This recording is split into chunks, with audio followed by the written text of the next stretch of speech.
Yeah, so last... Oh, goddamn, nice clicks on my elbow there. Last two, Demacia cinematics. Pretty much I understand the whole concept of Demacia now, so we're pretty good. But now a bit of character development for Garen, and then Lux and Jarvan as well. And we'll call it a day with Demacia. We move on to the next ones.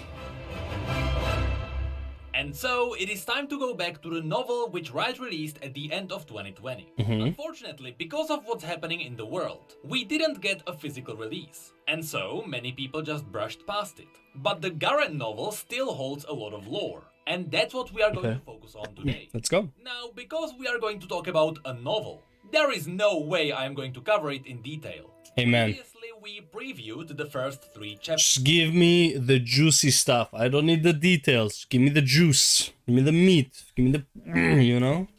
And Don't need more than that. Turned into a 12-minute video. So imagine what we would get, since we are about to cover another 9 chapters. Also, I don't really want to publicly release the novel for free, because I don't want to ruin Riot's profits. That would only make sure we would never get another novel again. So instead of covering every if more people do it, yeah. happened here, A lot of people do it. focus on the lore we got out of this novel, and what this means for the future of Runeterra. Are these novels not like free online? Are these novels you actually like have to buy and shit? I thought they just released like mini stories and stuff like that on like one of the sites or some shit. That way, even if you don't read this novel, you will still know what is happening in Demacia. So without further ado, let's go through Riot's first novel, Garen First Shield. If you haven't seen our previous video, which covered the first 3 chapters, it would be a good idea to do it now. And if you have, but you don't remember what happened, here's a quick summary. In the great city of Demacia, Taena Crown Guard summoned Garen into her office to tell him that his great uncle called Hargold, who was a Demacian ambassador in Nockmerge, was acting weird. So Garen gathered the Dauntless Vanguard. This included the squads called the 8th, the 4th and the 1st. Your uncle's acting weird. And they used the Demacian rivers to travel to the east. The 3rd chapter ended when they crossed the Demacian borders. And just to quickly remind you, among the main characters we have Garen and Quinn, and in the first shield we have characters such as Cythria, Sergeant Merrick, kind-hearted Aigu, veteran soldier Alice Morn, Kryl the Minotaur, twins Sasksha and Rurik Voss, and Eben Hess, who was always armed with at least a dozen knives. Okay. But now, let's go through what happened. Wait, was one of the... left Demacia. 215, okay. Was one of the chicks here Quinn? Ah, this might be Quinn, I guess. Yeah. 215. Demacia. The 4th chapter is focusing on the travels. You see, before this novel, when it came to the independent nations settled between Demacia and Noxus, we only knew about the Arbomark. That's where Arjen, one of the mages who came to Demacia to help capture Silas, was from. But here we also learned about the other nations. Just as the squad left the Custodian Wall, they quickly brushed through the lands of the Skagorn. This nation was actually first mentioned in Quinn's recent story, but here it was explained that the Skagorn originally came from the Freljord. They were tired of having to constantly raid other Vasil Demov, thank you very much for the subscription, man. I appreciate it. villages. So it made sense to make the southern, less hostile lands their new home. So even though they all look like barbarians, the Skagorn are actually decently sophisticated. But then we learned about 2 entirely new nations. As the Demacian squad traveled through a series of rivers known as the Grey Claws, we got into a territory where the river was split in 2 different nations. To their left there was the Ryjan land, and to their right part of the Nockmerge territory was the Olderburg. And that's where the Demacians were heading, because that's where Great Uncle Hargold lived as a Demacian ambassador. Isn't Alderberg where they brought that mage from? I believe that's where it was, yeah. When they got close enough, the entire squad got off the ship and they continued to Olderburg on foot. Here, Garen realized that something was wrong the moment he noticed that the locals built a new bridge to cross the river. But on that bridge, the towers were fortified from both sides, which was weird because Olderburg didn't have any enemies to the west. It seemed as if Olderburg was getting ready to defend themselves from more than just their neighbors, the Ryjan land. Regardless, After they crossed the bridge, Garen met the local warden called Vigrid, and this warden took the Demacians to the Lord Castellan of Knockmerge. Meanwhile, Quinn separated from the squad to scout the surrounding. She's the scout, so this is where we makes get sense. to chapter 5. I personally love this chapter, because, trying to avoid spoilers, the atmosphere heavily reminded me... Bro, you're telling me there was 4 chapters of just Garen... Well, first would be a bit of nothing happening. Second chapter would be Garen talking to whatever the Kingsguard woman is. And then 2 chapters, at least, of Garen traveling. Holy fuck. The Red Wedding It's from the crazy. Game of Thrones. Anyway, in this chapter... It's not a novel. This is a book, basically. It's not a novel. ...were invited to a massive feast.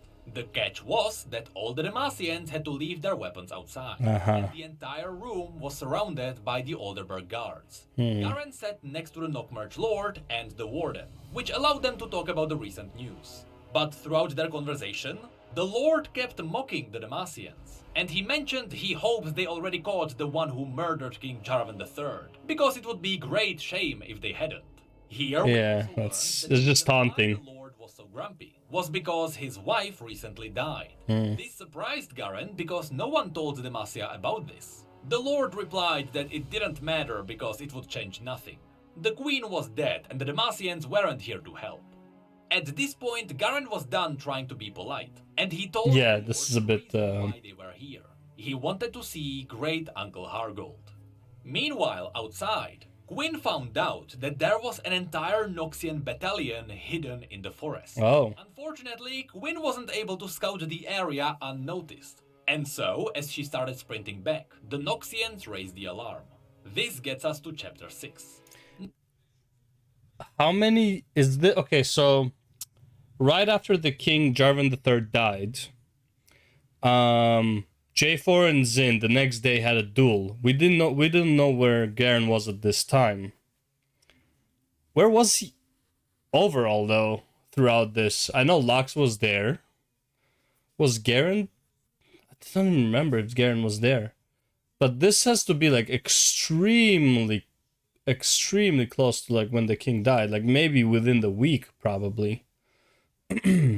So it is odd that Noxians are really close by, right? It would kind of verify the whole LeBlanc thing theory, I guess.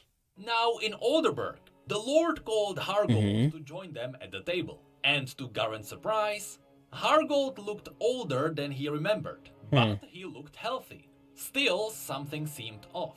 Because not only did Hargold try to change the topic whenever Garen wanted to learn about the current situation in Olderburg, but at the start of the conversation, when Garen greeted Hargold with their family motto, Strength Through Discipline, instead of Hargold finishing the motto by saying, Honor Through Diligence, Hargold changed the topic again. This was suspicious because every Crown Guard learned the motto before they could even walk. Finally, is it supposed to be LeBlanc then? Quinn broke into the room and shouted that she found Noxians outside. Garen immediately ordered the Vanguard to leave, and he told the Lord that they are taking Hargold with them. But once again, Hargold tried to stop Garen, telling him that all of this had to be some misunderstanding. That's when Garen noticed a tiny spark of blue light in Hargold's eyes. And after dealing with the situation in the capital city, Garen realized this had to be magic. And so he grabbed Hargold under his neck and asked him who was he. He didn't know the family motto, so he obviously wasn't Hargold. Nico. Suspicions were confirmed when this Hargold slowly split into two. Then one of them morphed into a raven-haired woman garbed in darkness, who then vanished into thin air. Of course, this means that this was likely LeBlanc's illusion, because this scene describes how LeBlanc splits and goes invisible, just like she does in the game. And with her, kinda how she does in the game. Was gone as well. This is also when the Lord revealed that the Olderburg had to form new alliances. Because the Demacians were covering in their great city, while the Olderburg were the real shield protecting the nation from the outside. Well, and of course, this is technically true, right? It's like Noxians can't just invade Demacia without trampling over who's in the middle, so technically they are the shield. And Demacia, they never actually come here to the point where like they didn't even know that the queen died, right? So it's like they never even have any information of like the middle town, castle, whatever that is defending them. It's like, yeah, it's not a good relationship, you know, That the not a warden long-term relationship. was actually a Noxian, and Yeah. he was behind all of this. In Chapter 7, after the warden ordered his soldiers to kill everyone, a fight broke out. Unfortunately, the peaceful Olderburg hadn't seen a conflict in years, Yeah. so their soldiers were quite inexperienced. But on top of that, the Demacians had the Dauntless Vanguard and a Minotaur, so they easily won the brawl. And this Minotaur is stronger than Alistair, apparently, so there's that. Without their weapons. Outside, the rest of the Dauntless Vanguard heard the distant Noxian horns, so they formed up and repelled the locals while getting ready for the Noxians to arrive. This is when Cytherea got her first proper kill. She cut open one of the Olderburg boys, who offered the Demacians some hot drinks before the feast. It took her a second, but she snapped out of the shock and pressed on. A while later, Garen and his team got out of the main keep, and they joined the rest outside. That's when the Noxians finally arrived. At this point, the Vanguard had no other option than to retreat, and so they ran back towards the bridge. But on their way, they lost a member of the 4th shield. After they took over the first fortified tower on one end of the bridge, Garen ordered Quinn to leave them and tell Demacia what's happening here. Quinn agreed, but before that, she snuck into the other tower on the other side of the bridge, because she wanted to open the gates to let the Vanguard escape.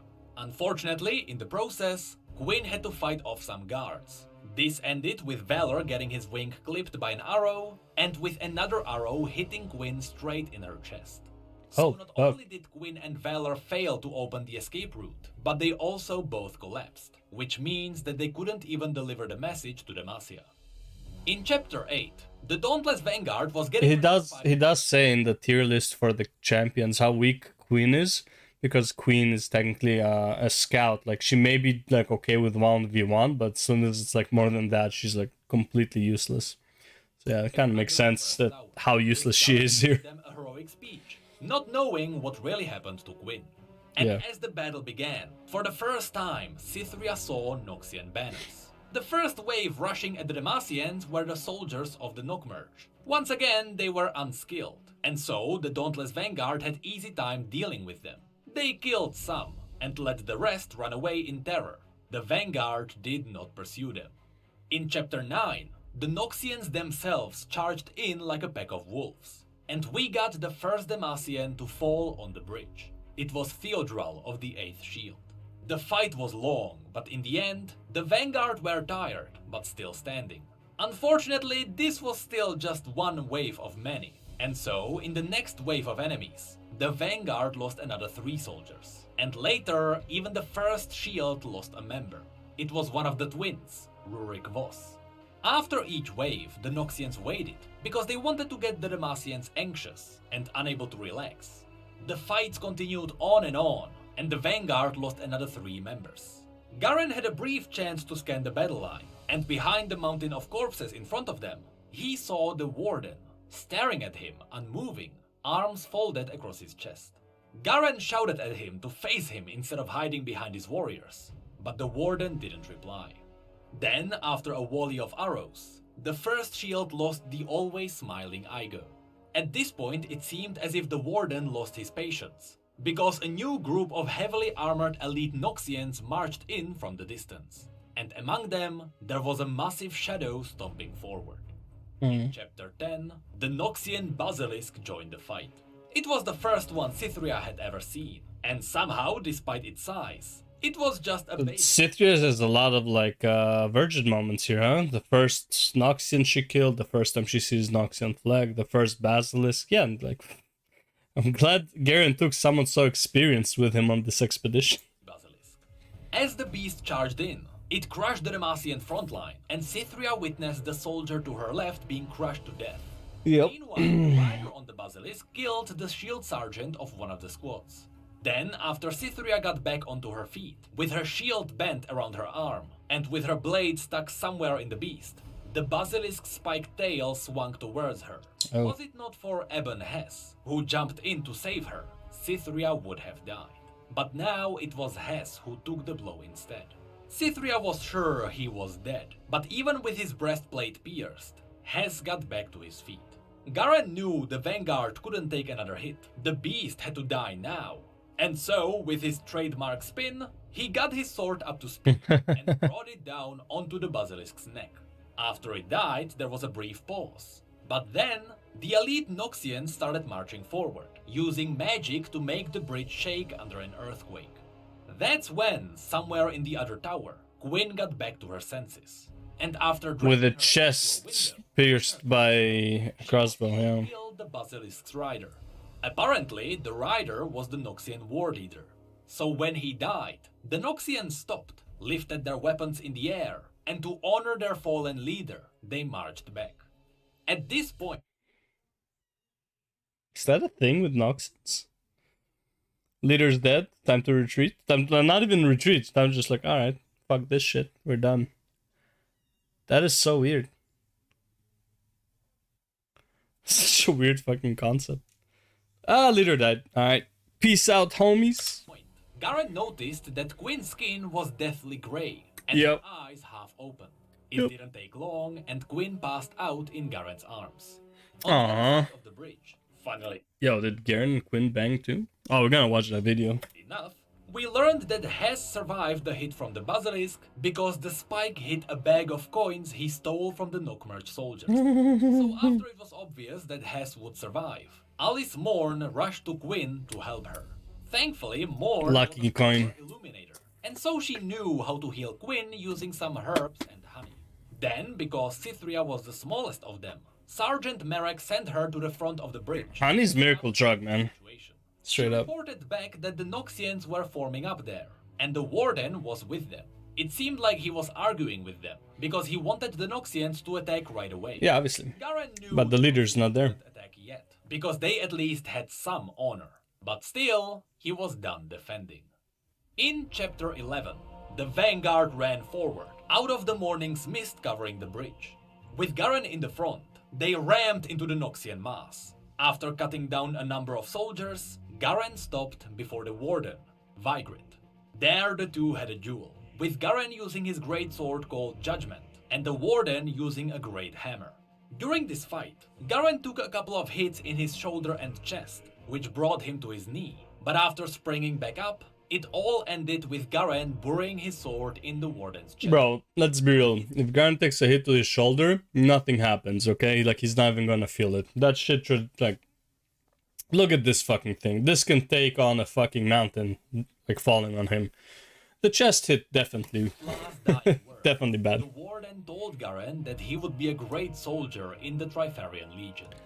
And here is where I need to mention an interesting detail. Trifarian The Legion. story describes how just as the Warden was dying, his eyes were growing vague, as if he was seeing things that weren't there.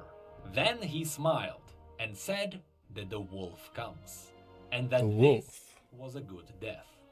Of course, not only is this describing the exact Yeah. moment the Warden I was wondering.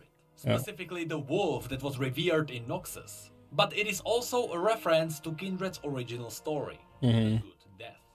After this, the rest of the Noxians circled the Demacians, giving them no way to escape. Fortunately, just as the first light of the day pierced the clouds, first, Valor descended down from the skies, but then, raptors with Demacian riders on top of them. Oh, shit. Because as That's all cool. of this was happening, even though Gwyn was unable to move, Valor managed to fly to Uvendale and find help. How, though? Didn't his wing get clipped too? Or maybe it just wasn't enough to make him stop? After the raptor attack, even though they took down a couple of raptors with them, the enemy broke and it was all over. Yeah. When things were finally decently calm, Garen had a chance to get back to Lord Eldwin of Nockmerch. First he wanted to know where was the mage who possessed Hargold, but the Lord's daughter, Lady Odalin, told him that she likely escaped during the battle. She added that they too didn't know Was she even there for the battle? that Garen understood, but he still told Lord Eldwin that he was guilty of allying with the enemy. Here, Lord Eldwin claimed that they asked Demacia for aid, but they got no help. And this is where things click together. You see, these messages were sent by Hargold, but Hargold was possessed by that mysterious Noxian agent. So not only did Demacia not receive their message asking for help, on top of that, it gave them a reason to ally with Noxus. So when it came to the final judgment, and Garen had to decide whether to execute Lord Eldwin or not, he first asked Cytherea for her judgment, to see her view on this. And after that, they both agreed that Noxus obviously orchestrated all of this. And if they executed him, Demacia would only get more enemies. So Garen decided to peacefully leave this place under two conditions. Lord Eldwin would no longer rule, and Lady Odalin will take his place, even though no woman has ever ruled Nockmerge before. And as the Demacians left, for no reason, Garen chose Kryl the Minotaur to stay behind. Nockmerge will need his wisdom. But Garen also noticed a red-eyed raven sitting on the battlements of the bridge, watching him. And finally, in chapter 12, we got back to the place where Swain then? Started, where Cytherea met Garen for the first time weeks later. Here Cytherea was talking to Sergeant Merrick. Merrick gave her a small figure of a raptor. It was carved out of a single piece of dark wood, and Merrick explained that it was sent to her from Nockmerge. Apparently, even though he was a minotaur with muscles. Bro, I swear, there's absolutely no way that in the MMORPG you start in Demacia. You're gonna start in one of the small cities, and to get to Demacia, it will be like first off like kind of like blocked off, and then it's like you go on like on top of the mountain, then you just see the whole fucking city. There's no way they're doing it any other way. Like, you need that wow factor when you see Demacia for the first time, because holy shit, look at Demacia. It's probably one of the best looking cities. That, and probably Shurima is gonna be an amazing site too. But this is just such a wow factor to look at for the first time. They will definitely emphasize this. Like, either like you will be flown in with one of the beginner quests, you'll be flown into Demacia and see it all the way from above, just see like the whole massive fucking town or some shit, or it's just gonna be like you have a letter to bring to Demacia to be recruited to the whatever like regular army for training and shit like that, and like you go over the hill and then you see the whole fucking town or some shit. Oh man, the whole castle, that would be so good. City, castle, whatever. Apparently, even though he was a minotaur with massive hand, Kryl made this himself. The novel ends with Garen meeting Taena and giving her the full report. Taena told him that he did a good job, but Garen was still doubtful, because he lost soldiers which could have survived. Taena argued that it was a miracle that any of them survived, and she even pointed out that Quinn's wounds healed, and she already left the city. She also mentioned that Kryl is reporting from Nockmerge. But this character, Taena, is going to be such a massive character in the MMO, unless they kill her off at some point. I don't think they will. I feel like she would be like a massive quest giver or some shit like that.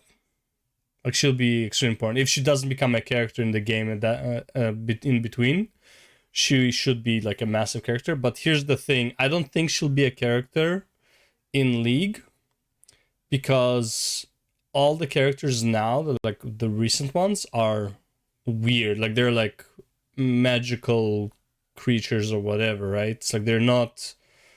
Talia is like probably like the most normal of the newest releases, and even Talia is kind of like, she has like some magic weapons and shit. Like, she's more what do you call it, foresty? I don't even know what to call her, but like, I don't think we're getting a knight type of champion anytime soon in League. Let's just say it like that. They're all gonna be like quirky, cool, mobility type. She does not look mobile, let's just say it like that. Though, again, if she can get on like some aspect of justice going in her, I wouldn't even be surprised if she's like Kale in disguise or some shit like that. That would be cool. And she kind of looks the same, to be honest. A capable ruler. And finally, Taena mentioned the mysterious mage. Seeing how Jarvan is very angry at all the mages, they will avenge Hargold's death in time. But for now, she handed Garen a parchment. It was a dispatch she received that morning. Apparently, the Rangers picked up a trail leading to the king's murderer, which meant that Garen was to leave as soon as possible. But Taena warned him to be careful. Spies would be watching him, so it would be smart to leave before sunrise. Garen agreed, and he would take the first shield with him. I'm surprised with all the shit that LeBlanc has been doing, also like for how long she's been alive, she hasn't done a lot of damage, if you think about it. And that was the first novel. As you can see, it was all about... Yeah, that is Quinn for sure. That's Syrah or whatever he called her. And it described Cythria's first Cytheria. battle with the Dauntless Vanguard. But who's Cytheria? And at the end, the story is transitioning into the Warrior cinematic. Because when it comes to Silas, we already got a story explaining what he is doing in the Freljord. So we know why he is in the cinematic. But we didn't know why was Garen or even Lux there. Oh, is that what... Now we know that Tanya got reports from the Rangers, who have been tracking Silas down. Yeah. So right now, Garen and the entire First Shield, including Cytheria, are on their way north. Which technically means that somewhere in the cinematic, there should be Cytheria as well. Anyone sees a female, aside from Lux? Not really. I'm more surprised that, even though they all look very similar, you can see distinct differences between each and every soldier. Like, maybe there's like some copy-paste, but like a lot of them are like slightly higher, slightly shorter, slightly, you know, the way they're standing is a bit different. Maybe it's just the camera angle, but it's like, I love that they added these like differences between these like no names and shit like that. But yeah, best cinematic. Well, second best. Anyways, yeah, that's it for the Demacia part. It's pretty cool, man. I think I covered like everything Demacia related, especially like for current lore, is done. I don't think I've seen anything more current by Necrit. About Demacia. I think Warriors was like one of the most current. But yeah, but before we go on to that, there's one more video. Only one more video. Well, actually two more videos, but the second one will have to be after everything. But there's one more video that I need to watch that has to do with Demacia. So let's go do that right now.